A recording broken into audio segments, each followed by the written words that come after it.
안녕하십니까. 국제생태문명위원회 위원장 이창호입니다. 오늘은 생태문명으로의 컨버션 준비가 되었는가 내용으로 논설을 해보겠습니다. 중국 시진핑 국가주석은 2013년도 중국 공산당 18차 정치국 제6차 집체학습 교육에서 생태문명은 인류 사회의 진보와 중대한 성과를 이루었다.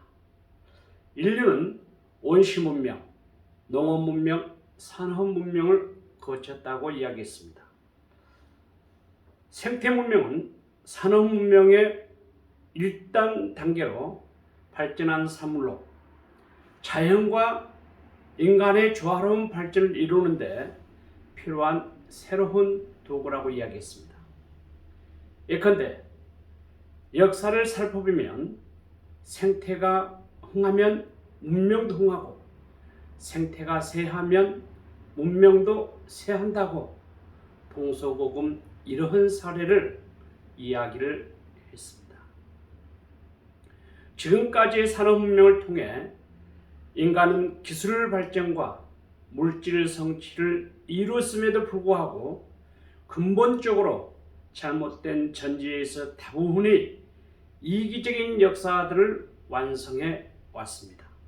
게다가 지구 한계에 나타난 사태를 비롯해 볼 때 지구는 인간에게 무한정 아낌없이 퍼주는 하수분도 아니며 인간만이 사용하는 고유한 소유의 전유물도 아닌 것입니다.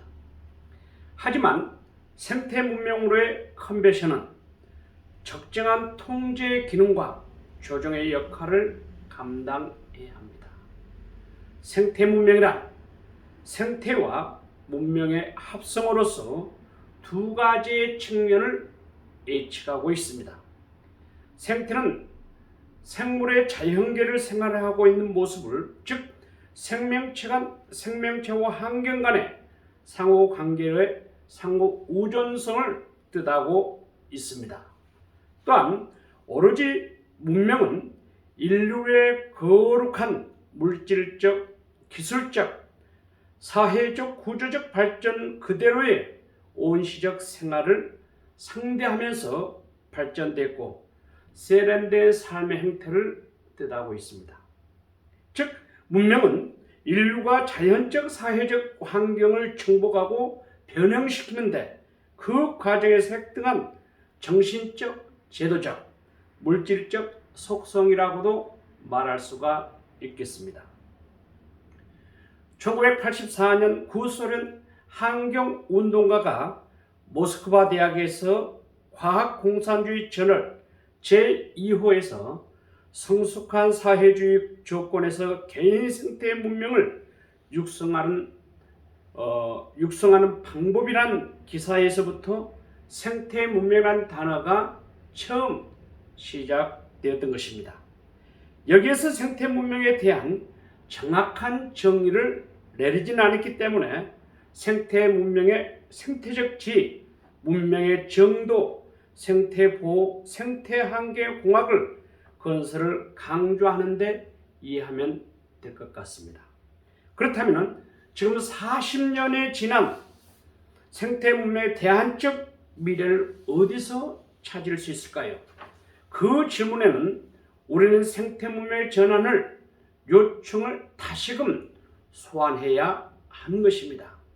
특히 이게 생태 문명이란 무엇인지, 생태적 원리로 우리의 삶을 재구성할 필요성과 생태 문명을 배우는 상호 의존성의 철학이 무엇인지, 나아가 생태 문명 중심주의가 왜 중요한가에 대해서 저는 설명하고 있습니다. 필자가 지난 7월 21일 중국 국제문화교류센터가 주최하는 제1회 탄소중화 30인 포럼에서 2030년까지 이산화탄소 배출량을 최대한 억제하고 2060년 전 탄소를 중화시키는 목표를 달성해야 한다고 강조하였으며 또한 2060년 탄소중화 선언 계기로 중국은 탄소 저감에 능동적 대응을 하고 인류의 생태 문명과 인류 운명 공동체를 함께 만드는 데 희망을 걸고 있다고 주장을 하였습니다. 이날 일본 제93대 내각 총리 대신인 하토야마 유키는 물론 저보다 먼저 연설을 하셨습니다. 탄소 배출을 줄이고 탄소 중화를 이루고자 하는 국제적 공감대가 형성됐다고 말하시면서 앞으로 중국은 중요한 국제 탄소 중화를 실현하는 데 협력할 여지가 매우 어렵다라고도 밝히기도 하셨습니다. 한편 국제사회는 생태 문명을 함께 모색하고 글로벌 환경 거버넌스를 참여하며 국제 생태 보호가 지속 가능한 발전 솔루션을 마련해 생태 환경 변화에 대응은 국제적 전략이고 인류가 공평하고 합리적이며 상생과 협력으로 생태 문명 공동체 건설과 함께 시방 생태 문명의 컨벤션으로 준비가 되어야 할 것입니다. 덧붙여 국제생태문명위원회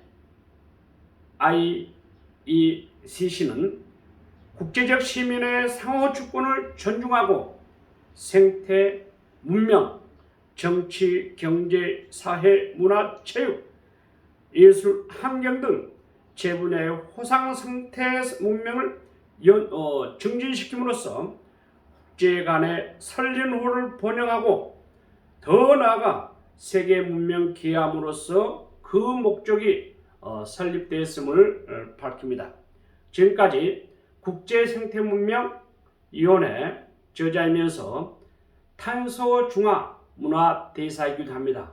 그리고 최근에는 우리의 생명, 우리의 지구, 생태문명 저자 이창호 있습니다. 감사합니다.